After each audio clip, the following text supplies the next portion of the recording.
আমার বর্ধমানে 6 মাস আগে, শুনে রেখে দাও, 6 মাস আগে একটা মুসলিমদের মেয়ে অমুসলিম ছেলের সাথে পালিয়ে বিয়ে করেছে এবং সে প্রকাশ্যে বলেছে সেটা তার ইচ্ছা যে আমি ধর্ম ত্যাগ করলাম, আমি এই ছেলেকে বিয়ে করলাম, এতে আমাদের কোনো আপত্তি নেই। সেই ছেলেটা, সেই মেয়েটা মারা গেল 1 বছর পরে, আত্মহত্যা করে হোক যা হোক করে মারা গেছে। তার লাশ এলো বাপের বাড়িতে, মেয়ের বাড়িতে। প্রশ্ন দাঁড়ালো এর জানাজার নামাজ পড়া যাবে কিনা। তাদের মৌলবি জানাজা পড়িয়ে দিল। আমার একজন বন্ধু ফোন করলেন, ভাই এই জানাজাটা কি হবে? আমি বললাম তুমি পড়েছো? বলে আমি পড়িনি। আমি বললাম তুমি আমাকে ভালোবাসো ওই জন্য পড়নি, এর জানাজার নামাজ পড়া যাবে না। আর এই মৌলবি জানার পরে যে জানাজা নামাজ পড়িয়েছে, আল্লাহ কিয়ামতের দিনে এই মৌলবির কাছে হিসেব নিবে, যেহেতু সে মুশরিক অবস্থায় মারা গেছে, বদ্দিন অবস্থায় মারা গেছে, কাফের হালতে মারা গেছে, অর্থাৎ তার জানাজার নামাজও পড়া যাবে না, তার দাফন কাফন করা যাবে না। যদি বলেন কি করব, মা তো মহব্বত করে নিয়ে এসছে লাশটা, তার ব্যক্তিগত কোনো জায়গায় পুঁতে দিতে পারে, সারের কাজে লাগবে, শরীয়তের কোনো কাজে লাগবে না। এইটাই হচ্ছে ইসলাম। আমার বন্ধুগণ, আমার ভাই, অনুরোধ করে বলছি সকলকে, আপনারা মনে করেন না কিয়ামত অনেকটা দূরে আছে, আমি আমার মন মতো চলি। কিয়ামতের ছোট ছোট আলামতগুলো প্রকাশ পেতে শুরু করে দিয়েছে। আপনারা মনে করেন না দাজ্জাল আসার সময় হয়নি, দাজ্জালের সিম্বল পাওয়া গেছে, দাজ্জাল আসার লোকেশন শুরু হয়ে গেছে। তার প্রথম ধাপ হচ্ছে এআই পদ্ধতি।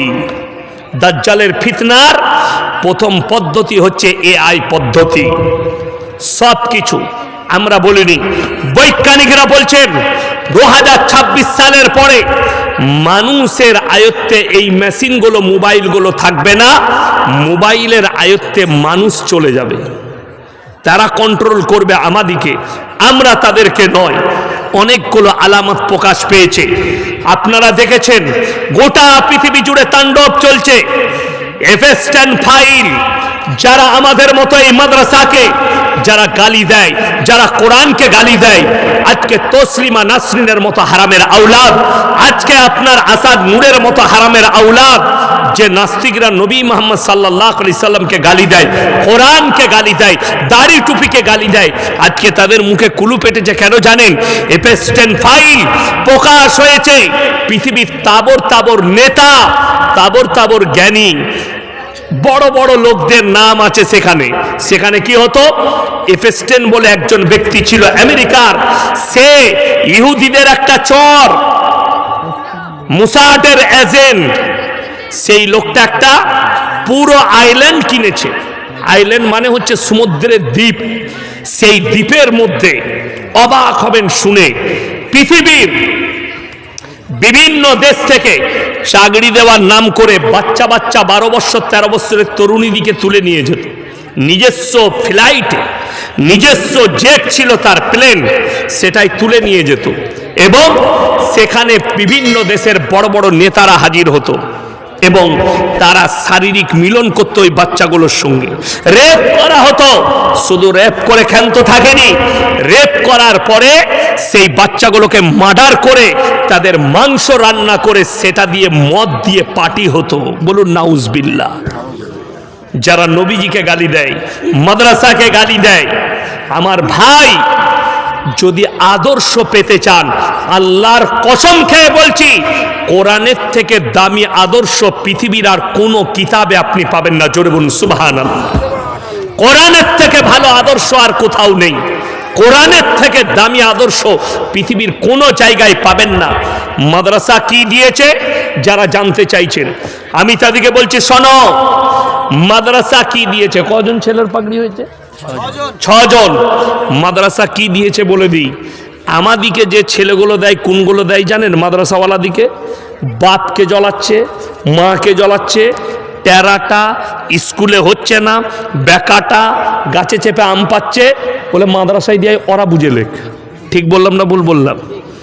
যেটা ফার্স্ট ডিভিশন পাস করেছে বলে না না ও ডাক্তার হবে, ওটা ইঞ্জিনিয়ার হবে, ওটা প্রফেসর হবে। মোবাইল খুলে দেখুন, আমাদের দেশের মাস্টাররা অঙ্কের মাস্টাররা বাচ্চাদিকে ফটো দেখায় মোবাইল খুলে, এই দেখো এই লোকটাকে দেখো, তোমাদিকে এর মতো হতে হবে, পা দুটো বেঁকা, হাতটা বেঁকা। মালটা সেও ইফেস্টেনের অফিসে যেত, ওই আইল্যান্ডে যেত কি করতে, শুধুমাত্র তার তো সব কিছুই টেরা, সে মাল কি করবে, ও খালি কি যেত, মদ আর বাচ্চা নারীদের মাংস খেতে যেত। বলুন নাউজুবিল্লাহ। আর আমি বলছি শোনো, সূর্য পূব দিকে উঠে না পশ্চিম দিকে বাবা? পূর্ব দিকে। কিয়ামতের আলামতের মধ্যে একটা আলামত, যেদিনে পশ্চিম দিকে সূর্য উঠবে সেই দিনই জেনে নেবে কিয়ামত চলে এসছে। কিয়ামতের আলামতের মধ্যে একটা আলামত, সমস্ত আমলের দরজা আল্লাহ বন্ধ করে দিবেন।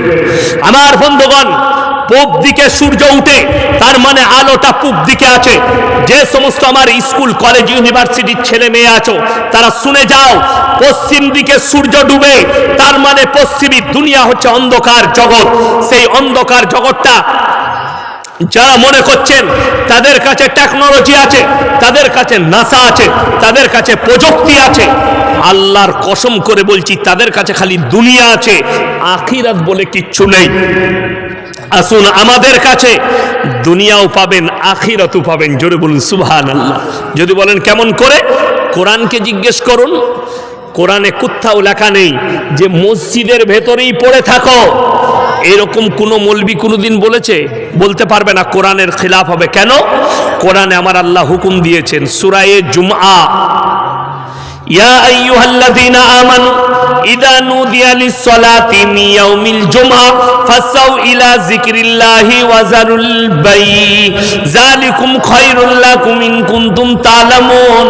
হে ঈমানদার ব্যক্তিরা, যখন তোমাদেরকে জুম্মার জন্য ডাক দেওয়া হয়, বেচা কিনা বন্ধ করে দাও, ব্যবসা বাণিজ্য বন্ধ করো, আর নামাজের জন্য ছুটে এসো। পরের আয়াতে আল্লাহ বললেন, ফাইদা কুদিয়াতিস সালাতু ফান্তাশিরু ফিল আরদি ওয়াবতাগু মিন ফাদলিল্লাহ ওয়াজকুরুল্লাহ কাসীরান লাআল্লাকুম তুফলিহুন।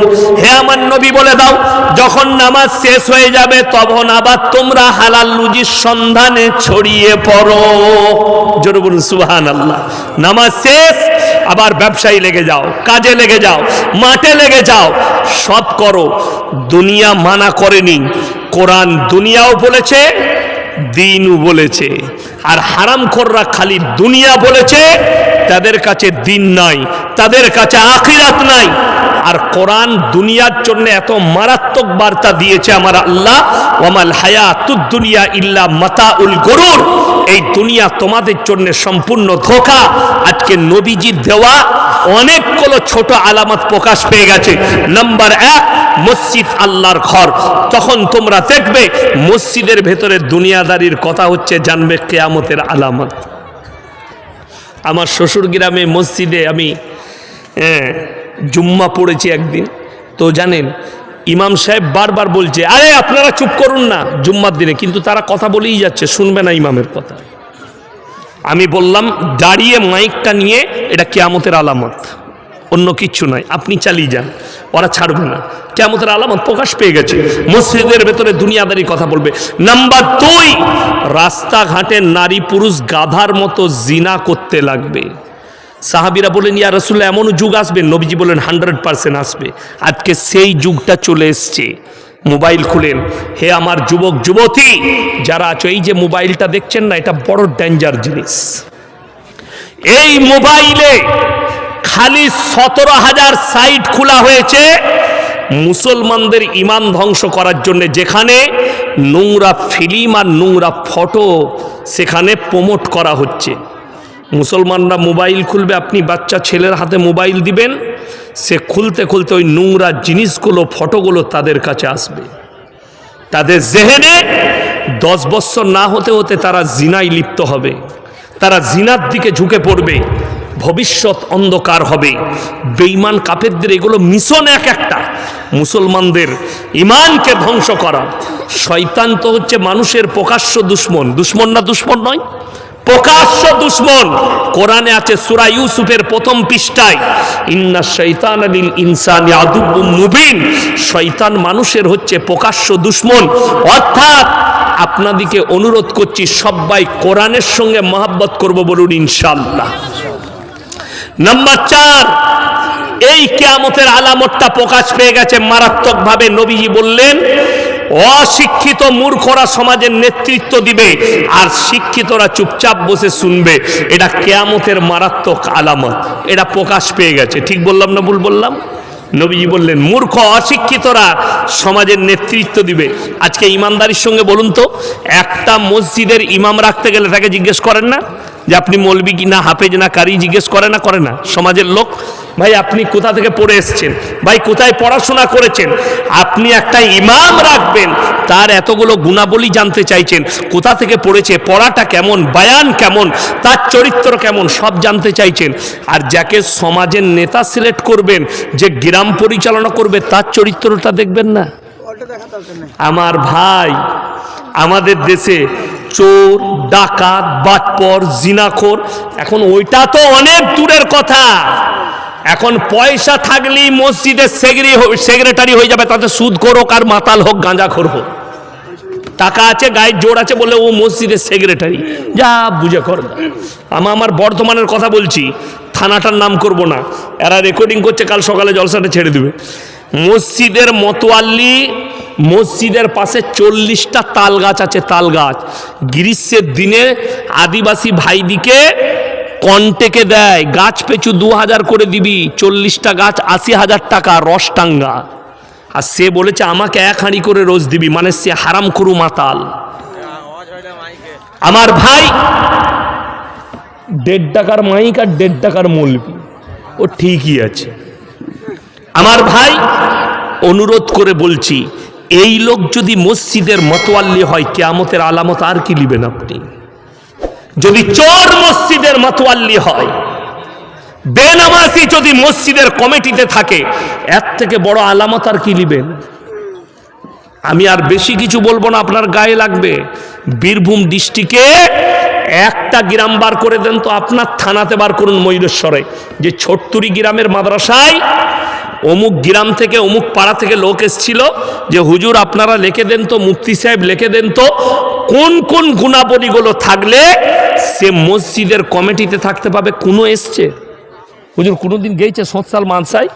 এ তো বিজ্ঞ মুফতি, ইনাদের জুতো সুজা করতে হবে আমাদেরকে, জিজ্ঞেস করুন ইনাদের কাছে কেউ গেছে নাকি। না, ও আবার ঘুরিয়ে জিজ্ঞেস করে হুজুর আপনি কোথা থেকে পড়াশোনা করেছেন? আবে তুই কি জানিস? তুই হুজুরকে জিজ্ঞেস করছিস যে কোথা থেকে পড়াশোনা করেছে? ও মনে হচ্ছে একদম মুফতি আজম, ও হুজুরকে জিজ্ঞেস করছে। বড় কষ্ট লাগে, দুঃখ লাগে। এইটাই জানেন, আমি পুরুলিয়া ডিস্ট্রিক্টে একটা গ্রামে গিয়েছিলাম, আমার বন্ধুর গ্রাম। থানাটার নাম হচ্ছে চন্দনকিয়ারি, জেলাটা হচ্ছে ধানবাদ জেলা, ঝাড়খণ্ড পড়ছে। তো আমার বন্ধুর গ্রাম, মুফতি মনজার আলম কাসমি, আমার খুব অন্তরের বন্ধু। তো তার গ্রামে গিয়ে আমি অবাক হলাম।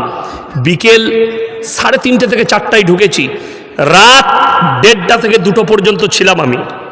লাস্টে আমি বলেছি, সব থেকে আশ্চর্য কি জানেন, অতক্ষণ থাকার পরেও আমি গ্রামের রাস্তাঘাটে মজমায় কোনো জায়গায় একটা 10 বছরের বাচ্চা মেয়েকেও দেখতে পাইনি। গ্রামটার নাম নডিহা। পরে শুনলাম গ্রামটায় 1000-এর বেশি আলেম হাফেজ আছে। বড় গ্রাম, এই ছোট্টুরি গ্রামের মতো বড় গ্রাম, 1000-এর বেশি আলেম হাফেজ। আমি মুফতি সাহেবকে জিজ্ঞেস করলাম, ভাই आपका गांव का महल इतना अच्छा क्यों है? बहुत अच्छा लगा, कोई बच्चा लड़की को भी मैंने रास्ते में नहीं देखा। কি বললো জানেন? বললে আমার গ্রামে যারা নেতৃত্ব দেয় তারা হচ্ছে আলেম হাফেজ কারি মুফতিরা, তিনারা নেতৃত্ব দেয়। আর আমাদের দেশে মুফতি সাহেবের বিচার করছে কে? না মাতাল আর গাঁজাখোর। আর কি বলবো, আমার বলার আর কিছু নেই। কি বুঝলেন? ইনার জুতো বোয়াবার যোগ্যতা না, ইনাকে বলছে আপনার বেশ এটা ঠিক হয়ে এত বড় নেতা হয়েছে। কবরে যা জুতো খাবিবে, জুতো। তুমি নেতা হয়েছ, এইটাই হচ্ছে আমাদের সমাজের অবনতির কারণ। যেহেতু আপনি সমাজের নেতা সিলেক্ট করতে পারেননি, আর আমার আল্লাহ কোরআনের নেতার সিম্বল দিয়ে দিয়েছেন, সিগন্যাল দিয়েছে, আতিউল্লাহ ওয়া আতিউর রাসূল ওয়া উলিল আমরি মিনকুম ফাইন তানাযাতুম ফি শাইইন ফারুদ্দুহু ইলাল্লাহ। আজকে বাস্তব কথা বলছি, ফেমাস মুফতি কি বুঝলেন, কিন্তু আপনার বিদ্যপ্ত আলেম পশ্চিম বাংলার বীরভূম ডিস্ট্রিক্টে আমাদের বাবাজি শ্রদ্ধেয় সম্মানীয় জুতো সোজা করার যোগ্যতা নেই, হজরত মোল্লা বিল্লাল হোসেন সাহেব সোৎসাল মাদ্রাসার প্রধান শিক্ষক, কি বুঝলেন, আমাদের খুব অন্তরের, আমাকে দেখা হলেই খুব ভালোবাসেন। একসাথে টেবিলে বসে মোল্লা খুদাবক্স সাহেবের মেয়ের বিয়েতে খেলাম, তো কি বললো জানেন, ইয়াসিন তোমার জলসা আমি শুনি, খুব হাসি লাগে, ভালো কথা বলো, দোয়া দিলেন। আপনি ভেবে দেখুন, এই আলেম যদি বলে আমি ভোটে দাঁড়াবো, কোনো মুসলমান একটা ভোটও একটা আলেমকে দিবে না। ঠিক বললাম না ভুল বললাম? কিন্তু একটা হারামখোর, চোর, ডাকাত, বাটপার, জিনাখোর দাঁড়াচ্ছে, আরে বাবা আমাদের নেতা, ও জানে তো জিতে গেলি মদ ফ্রি, মাংস ফ্রি। ঠিক বললাম না ভুল বললাম? কিন্তু এই মুফতি সাহেব জিতে গেলে না আমাকে মদ খেতে দিবে, না আমাকে হারাম খেতে দিবে, না আমাকে 1 টাকা খেতে দিবে। ওই জন্য ইমালকে নেতা করি না।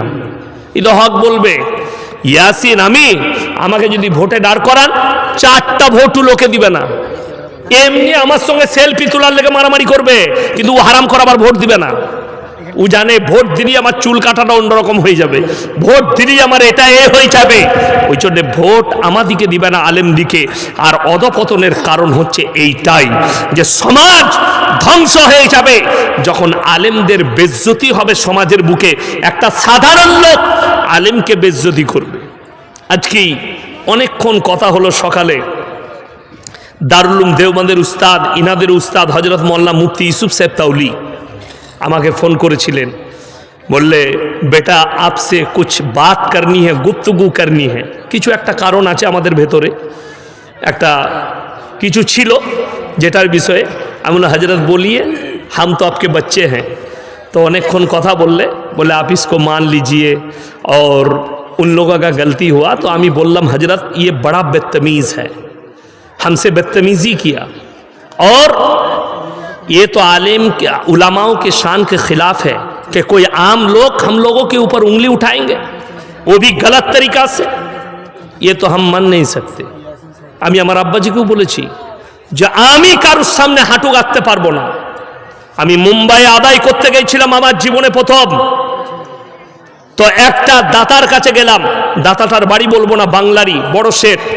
কি বললো জানেন, আরে এখন তো বাপ বেটা মাদ্রাসা খুলে দিয়ে ব্যবসা করছে। সেটা আমার জীবনের প্রথম। আমি মসজিদে আসরের নামাজ পড়তে ঢুকে অঝরে হাত তুলে কেঁদেছিলাম, আল্লাহ তুমি যদি আমাকে ভালোবাসো, আমার আব্বার মতো আমাকে স্টেজ দান করো, তা না হলে আমাকে ব্যবসায়ী করে দাও, আমাকে লাইনচ্যুত করে দাও, আমি ব্যবসা করব, ওয়াজাকাতা ঠিক থাকবে, নামাজ রোজা করব, ব্যবসায়ী হব, কিন্তু একটা আম লোকের কাছে হাঁটু গাড়তে ইয়াসিন পারবে না। আল্লাহ আমাকে কবুল করেছে, আমি কারো কাছে হাঁটু গাড়া লোক নয়, আমি কারো কাছে হাঁটু গাড়তেও পারবো না। ওই জন্য আমার বন্ধুগণ সকলকে অনুরোধ করছি, আলেম দিকে শ্রদ্ধা করবেন তো বলুন ইনশাআল্লাহ। এবং আপনাদিকে বলে যায়, একটা খালি তথ্য দিয়ে যায়, এই দেশ স্বাধীন করার জন্য ৫৬,০০০ আলেম গর্দন দিয়েছে। আজকে অবাক লাগে, প্রত্যেক জায়গায় চেয়ার নিয়ে লড়াই শুরু হয়ে গেছে। আমাদের আকাবিররা যে পথে চলেছে, আজকে আমাদের মতো মৌলবীরাও সেই পথে চলি না। আমাদের আকাবিরদের লাইনচ্যুত করে ফেলেছি আমরা। তা না হলে এই ভারতবর্ষের মাটিতে বিশ্বাস করুন, উলামারা যা রক্ত দিয়েছে সাধারণ কেউ দেয়নি। আমরা আলেমরা যা রক্ত দিয়েছি। আমার বন্ধুগণ, আমার ভাই, হাত তুলে বলুন তো কোরআনের সাথে কে কে মহব্বত করবেন? তাড়াতাড়ি বলুন। সবাই করবেন তো? জোরে বলুন ইনশাআল্লাহ। আমি 700 কিলোমিটার রান করে আসছি। ঘুম গাড়িতে যেটুকু হয়েছে আমার, ফজরের নামাজ পড়ে গাড়ি ছেড়েছি, গাড়ি আমার ছুটছিল, একবারই এখানে এসে থেমেছে, মধ্যেখানে এক জায়গায় গোসল করেছি একটা মাদ্রাসায়। এসআইআর নিয়ে মমতা ব্যানার্জি একাই ফাইট করলেন সুপ্রিম কোর্টের মধ্যে। আমি দেখলাম, এটার জন্য ধন্যবাদ জানাই। এবং এই ধন্যবাদ বললাম, এখন দেখবেন কালকে মোবাইলে মেসেজ করবে এটা মমতার দালাল আমার জন্য, কিন্তু আমি কারো দালাল নয়। লক্ষ্মীর ভান্ডারে 500 টাকা বেড়ে গেছে, মাশাআল্লাহ। ভোট আর ফাঁকে যায়, ঠিকই আছে। বাংলাদেশ ভোট 12ই ফেব্রুয়ারি।